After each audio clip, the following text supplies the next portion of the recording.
How are you, कैसे हैं आप सब। मैंने अपना पहला चैप्टर फिनिश कर लिया है, यानी कि द लास्ट लेसन अल्फोंसो डाउडोट की स्टोरी थी।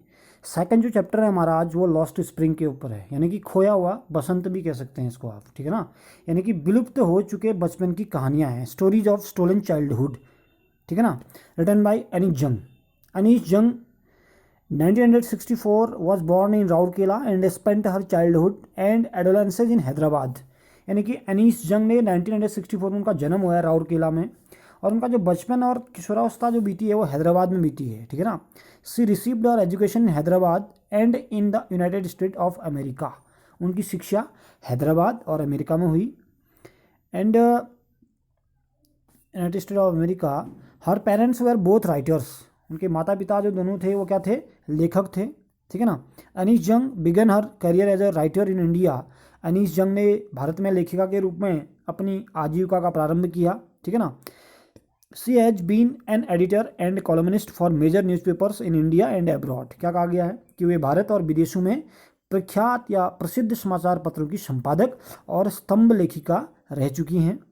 The following is an excerpt from her book titled Lost Spring. यानी कि उन्होंने बहुत सी पुस्तकें लिखी हैं, लेकिन जो यहाँ पर दिया गया जो अवतरण है उसकी पुस्तक जो है Lost Spring Stories of Stolen Childhood से लिया गया है, ठीक है ना। Here she analyses the grinding poverty and tradition which condemn the children to a life of exploitation.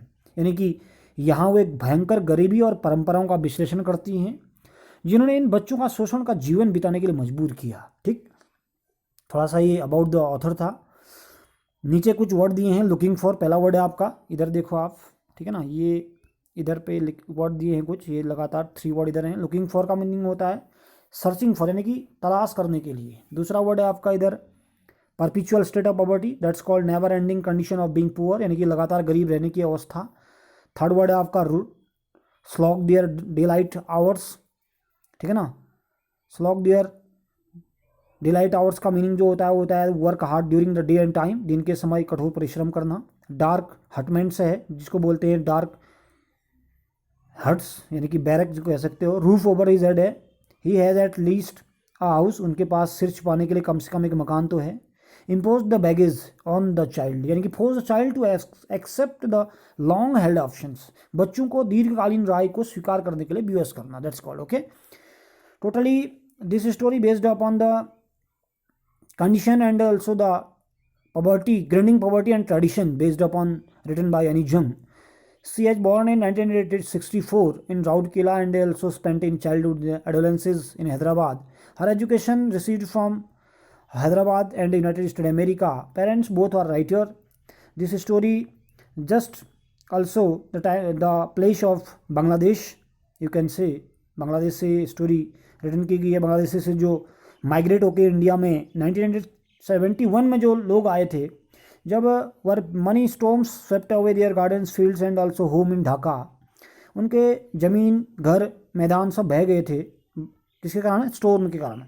They squatted in the Seemapuri, Seemapuri में बस गए उसके बाद वो, ठीक है ना। Seemapuri near about the Delhi, Delhi से कुछ किलोमीटर दूर है, ठीक है ना। There are also 10,000 rag pickers, जहाँ बहुत ज़्यादा 10,000 कम से कम रैक पिकर्स रहते हैं। रैक पिकर्स का मतलब होता है जो कबाड़ बीनते हैं, ठीक है ना। They have got ration cards, उनके पास राशन कार्ड भी है। Got their names on voter list में उनका नाम है, ठीक है ना। In a story also a character of Sahib, Sahib का एक कैरेक्टर है इसमें, ठीक है ना।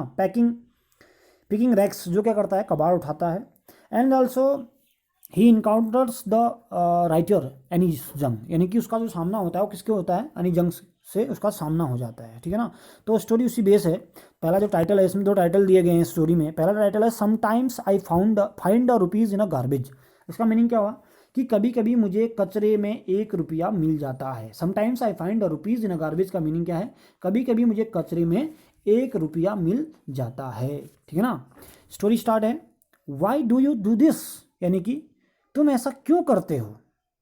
आई ask Sahib whom I encounter every morning scrounging for gold in the garbage dumps of my neighbourhood. क्या कहा गया है, साहब रोजाना मुझे अचानक मिल जाते हैं, जो साहिब आलम है जिसका नाम बाद में बताया जाएगा पूरा कंप्लीट, यानी कि साहब जो है रोजाना मुझे अचानक मिल जाता है, कहती है नीजंग। और मेरे पड़ोस में कचरे के ढेर में सोना खोज रहा होता है। मैंने उससे पूछा तुम ऐसा काम क्यों करते हो। Sahib left his home long ago, Sahib ने अपना घर बहुत पहले छोड़ दिया है। Set amidst the green field of Dhaka, और ढाका के हरे भरे खेतों के बीच में बसे अपने घर की याद उसे बिल्कुल भी नहीं आती है, डिस्टेंट मेमोरीज में है। There were many storms that swept away their fields and homes, क्योंकि क्या हुआ वहाँ तूफान, आंधी, इन सब के कारण उनके घर खेत क्या हो गए थे, बर्बाद हो गए थे। हिज मदर टेल्स हिम, ऐसा उसकी माँ बताया करती हैं, that's why they left looking for gold in the big city where he now lives, यानी कि अब यही कारण है कि वो वहाँ से छोड़कर सोने की खोज में बड़े शहर में आ गए जहाँ वो अब रहते हैं। तो उसका उत्तर क्या होता है साहिब का, I have nothing else to do, यानी कि मेरे पास और कोई काम नहीं है, कहता है वो। कैसे कहता है, ही मटर्स में बड़बड़ाता है, लुकिंग अवे मैंने दूर देखते हुए, दूसरी ओर देखता है। गो टू स्कूल आई से ग्लेबली, एनीजंग ने पूछा स्कूल जाओगे, स्कूल जाओ, मैंने बड़े सहज भाव से कहा, कहती हैं। Realising immediately how hollow the advice must sound, यानी कि जब मैंने उसको कहा कि तुम स्कूल जाओ, मैंने बड़े सहज भाव से कहा, कहती हैं, और मैंने तुरंत महसूस किया कि मेरी सलाह में कोई दम नहीं था। बिकॉज क्यों, there is no school in my neighbourhood, when they build one I will go. तो उसका उत्तर क्या होता है, मेरे पड़ोस में कोई स्कूल ही नहीं है, जब वो बन जाएगा तो मैं जाऊंगा। ऐसा उस आंसर किसका होता है, साहिब का होता है। If I start a school will you come, एनीजंग का अगला क्वेश्चन है, यदि मैं अगर स्कूल शुरू करूं तो क्या तुम आओगे स्कूल में, आयास मैंने पूछा, कहती है एनीजंग, यानी कि हाफ जोकिंग मैंने थोड़ा सा मजाक करते हुए। यस ही से स्माइली ब्रॉडली, ब्रॉड मैंने बड़े पूरी मुस्कान के साथ वो कहता है, बिल्कुल आऊँगा। अ फ्यू डेज लेटर, मैंने कुछ दिन के पश्चात, आई सी मैंने देखा, हिम मैंने उसे, रनिंग अप टू मी, मेरे पास दौड़ कर आया हो। उसने क्या कहा, इज़ योर स्कूल रेडी, क्या आपका विद्यालय तैयार हो गया है।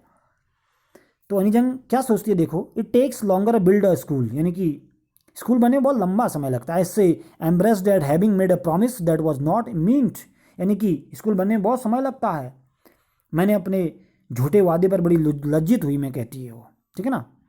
But promises like mine abound in every corner of this bleak world, लेकिन मैं अपने झूठे वादे पर बड़ी लज्जित हुई। स्कूल बनाने में बहुत समय लगता है, जब मैंने कहा, पर उसके रूखे जीवन के हर कोने में मैंने जैसा वादा किया, ऐसे वादे जो हैं बहुत ज़्यादा भरे पड़े हैं। After months of knowing him, उसे जानने के कई महीने के बाद, कई महीने जब उससे लगातार मुलाकात होती रही एनीजंग की, I ask him his name, मैंने उसका नाम पूछा, साहिब ए आलम, यानी कि उसने क्या उत्तर दिया, साहिब ए आलम उत्तर दिया उसने, ठीक। अब कंप्लीट नाम आ गया है इसका, ठीक। ही अनाउंसेज लिखा है, उसने बताया, अनाउंस मैंने बताना, ठीक है ना। He does not know what it means, उसका मीनिंग पता नहीं था उसको। If he new it's meaning, अगर वो उसका अर्थ समझ जाता या जान जाता तो क्या होता, लॉर्ड ऑफ यूनिवर्स, साहिब ए आलम का मतलब क्या है, दुनिया का मालिक जिसको बोलते हैं, Lord of universe. He would have a hard time believing it, उस पर उसको विश्वास नहीं होता, क्योंकि वो तो क्या करता है, स्क्राउजिंग द गार्बेज डम्प्स मटेरियल्स, वो तो कचरा बीनता है, और उसके नाम का मीनिंग तो बड़ा अच्छा है, यानी कि दुनिया का मालिक जिसको बोलते हैं। साहिब आलम का मीनिंग क्या लिखा है यहाँ पर, lord of universe. He would have a hard time believing it, वो विश्वास ही नहीं करता। Unaware of what his name represents, उसका नाम आखिर क्या रिप्रेजेंट करता है। He roams the streets with his friends, अपने दोस्तों के साथ गलियों में घूमता है वो, ठीक है ना। An army of barefoot boys who appear like the morning birds and disappear at noon, यानी कि जो नंगे पांव फिरने वाले लड़कों की एक सेना है, जो सुबह बिल्कुल चिड़ियों की तरह प्रकट होते हैं और दोपहर को गायब हो जाते हैं, ठीक है ना। ऐसा इसका रूटीन है। ओवर द मंथ्स, मैंने महीनों के बाद, I have come to recognise each of them, मैं उनको पहचानने लगी थी धीरे धीरे। Why are not you wearing chappals, एक दिन मैंने पूछ लिया कि आप चप्पल क्यों नहीं पहनते। आई आस्क वन, मैंने एक से पूछा, एक लड़के से, उसके साथ अन्य भी लड़के जो थे, उनमें से एक लड़के को पूछा अरिजंग ने कि why are not you wearing chappals, क्यों नहीं पहनते आप। I ask one, my mother did not bring them down from the shelf, he answer simply, बड़ा सिंपल सा उत्तर दिया उसने। क्या उत्तर दिया, कि मेरी माँ जो है उनको नीचे उतारती नहीं है सेल्फ से, ठीक है ना।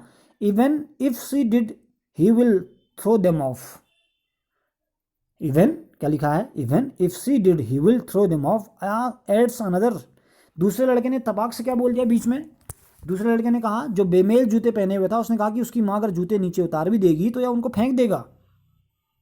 कारण क्या है उसका, दूसरे लड़के ने जब बोला, उसने क्या पहना था, उसने बेमेल शूज़ पहने थे, एक ग्रीन होगा तो एक रेड होगा, ठीक है ना, इसको बेमेल बोलते हैं, अनप्योर्ड जिसको बोलते हैं, ठीक है ना। इसमें जो वर्ड यूज़ किया गया वो क्या लिखा है, ads another who is wearing shoes that do not match, वो विदाउट मैचेज हैं। One I comment on it, जब मैंने कमेंट किया इसके ऊपर कि तुमने ऐसा क्यों पहना है, ही सफल से इस पीठ, अपने पाँव को रगड़ता है आपस में, एंड सेज नथिंग, कुछ नहीं कहता।